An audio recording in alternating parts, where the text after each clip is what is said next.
সবার প্রথমে আপনাকে ভিডিওটিতে একটি লাইক করতে হবে এবং নিচে থাকা লাল সাবস্ক্রাইব লেখাটির উপরে ক্লিক করে পাশে থাকা বেল আইকনটি চালু করে।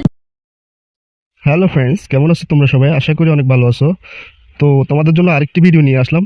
অবশ্যই এবার ভিডিওটি অনেক ইন্টারেস্ট হতে যাচ্ছে। তো এই ফটোটি হচ্ছে আমার গার্লফ্রেন্ডের, যে আমার গার্লফ্রেন্ড আমাকে এই ফটোটি দিয়েছে। এই ফটোটি তাকে একটি ভিডিও তৈরি করে দেওয়ার জন্য। তো আজকে এই ভিডিও তৈরি করবো এবং তোমাদেরকে দেখাবো। তো চলুন শুরু করা যাক। এখান থেকে অ্যাপসটিতে চলে যাবেন, যাওয়ার পর দেখতে পারবেন এখানে ফটোটি অ্যাড হয়ে গেছে।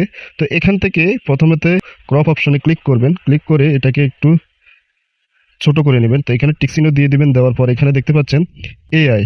তো এখানে যে অপশনটি দেখতে পাচ্ছ এআই, এখানে ক্লিক করবে। ক্লিক করলে আমাদের ব্যাকগ্রাউন্ডটি অটোমেটিক কাটিং করে দিবে। তো এর থেকে ভালো অ্যাপস আমার মনে হয় নাই।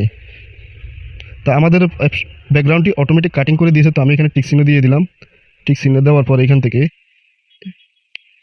এখান থেকে আমি একটি ব্যাকগ্রাউন্ড নিলাম। তা আপনারা আপনাদের মতো করে ব্যাকগ্রাউন্ড নেবেন। তো দেখতে পাচ্ছেন আমাদের ফটোটি অনেক অনেক ইন্টারেস্টিং করে দিয়েছে। তো তারপর কি করবেন, এখানে ট্যাক্সে ক্লিক করবেন। ক্লিক করে এখানে যে কিছু লিখতে পারেন, লিখে এখানে দিতে পারবেন। এখান থেকে অনেকগুলো ট্যাক্স আছে, আপনারা চাইলে যে কোনো ফন্ট ইউজ করতে পারবেন। তো আমি এটাকে এভাবে করে দিলাম। তো আজকের ভিডিওটি এ পর্যন্ত। সবাই ভালো থাকবেন, ধন্যবাদ।